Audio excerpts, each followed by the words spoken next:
আসসালামু আলাইকুম। আজকে আমাদের গন্তব্য রাজশাহীর বিখ্যাত আইবাঁধে। অনেক দিন পর আমরা এই আইবাঁধে যাচ্ছি। এই যে দেখুন আইবাঁধের কি শান্ত স্নিগ্ধ রূপ। আইবাঁধের এই জায়গাটিতে বিকেলে স্ট্রিট ফুড পাওয়া যায় অনেক ভালো ভালো। বিভিন্ন মাছের ফ্রাই, ডিমের চপ ইত্যাদি। আইবাঁধের এই পাশটিতে সবসময় প্রচণ্ড ভিড় থাকে। প্রচুর বাতাস হচ্ছিল আমরা যখন গিয়েছিলাম বিকেলের পরে, সন্ধ্যার আগে আগে। অনেক মানুষ ভিড় করে আইবাঁধের সৌন্দর্য উপভোগ করছে।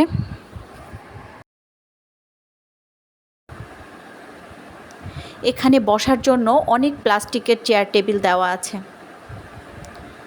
কিন্তু জায়গাটি সবসময়ই প্রচণ্ড কোলাহলপূর্ণ থাকে।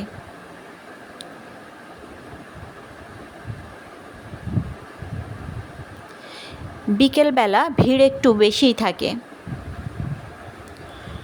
সকালে কিন্তু এত ভিড় থাকে না। আপনারা আইবাঁধের শান্ত রূপ দেখতে হলে অবশ্যই সকালবেলা আসবেন। অনেক বেশি সকালে কিন্তু আসতে হবে, 6:30 6টার দিকে।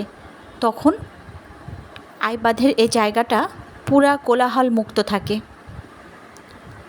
আমার কাছে অবশ্য আইবাঁধের এই সাইডটাই বেশি ভালো লাগে, কারণ এখানে সবসময় ভিড় কম থাকে।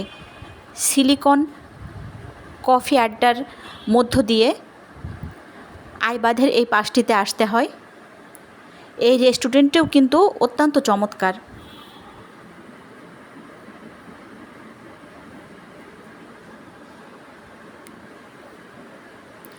এই রেস্টুরেন্টের ভিতর দিয়ে আমরা আইবাঁধের অপর দিকে পৌঁছে গেলাম।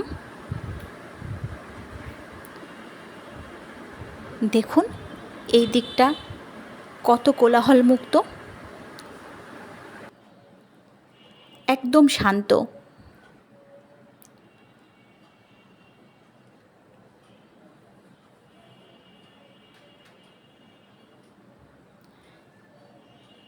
কি সুন্দর লাগছে দেখতে, শান্ত স্নিগ্ধ আইবাঁধ।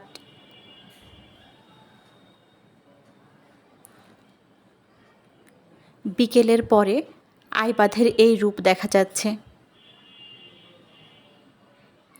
কিছুটা লাল লাল আভা ধারণ করেছে।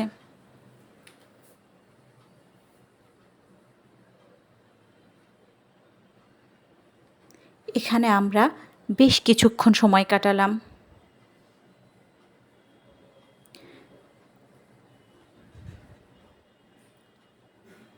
এখানে কিন্তু এই সিলিকন কফি আড্ডার বসার জন্য সুন্দর জায়গা করে রাখা আছে।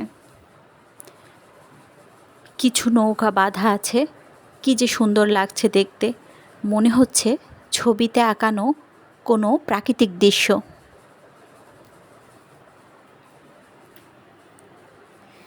এখানে বসে আপনি ঘন্টার পর ঘন্টা সময় কাটিয়ে দিতে পারবেন। এই যে দেখুন এখানে বসে কফি খাওয়ার ব্যবস্থা আছে। আমরা এখানে বসে কফি উপভোগ করলাম এবং সেই সাথে পদ্মার অসাধারণ রূপ উপভোগ করলাম। এই রেস্টুরেন্টটিও কিন্তু সবুজে পরিপূর্ণ, চারিদিকে শুধু ফুলের গাছ এবং আরও বিভিন্ন সবুজ গাছ। একদম প্রাকৃতিক সৌন্দর্যে ভরপুর একটি রেস্টুরেন্ট।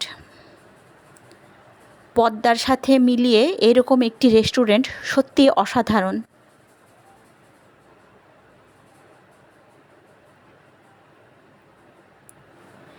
এখানে কফি খাওয়া শেষ করে আমরা এখন রেস্টুরেন্টের ভিতরে যাব। দেখুন চারিদিকে কত সুন্দর গাছ। এখানে আমরা খাবার অর্ডার করলাম এই রেস্টুরেন্টে কিন্তু চমৎকার সামুদ্রিক মাছের ফ্রাই পাওয়া যায়। আমরা এখান থেকে ফিশ ফ্রাই, নাচোস এবং পটেটো ওয়েজেস অর্ডার করে রেস্টুরেন্টের ভিতরে যেয়ে বসলাম।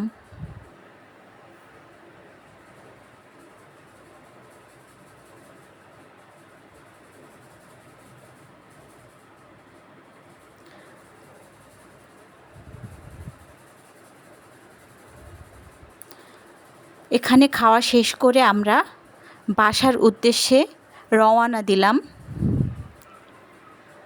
যাওয়ার পথে আমরা দেখলাম সিলিকন টাওয়ার।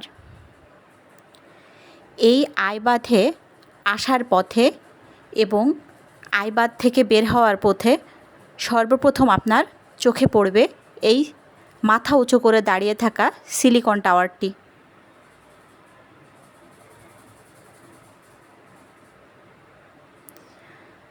আজকে এই পর্যন্তই। আপনারা সবাই ভালো থাকবেন, সুস্থ থাকবেন। আমার চ্যানেলটি ভালো লাগলে সাবস্ক্রাইব করবেন। আল্লাহ হাফেজ। আসসালামু আলাইকুম।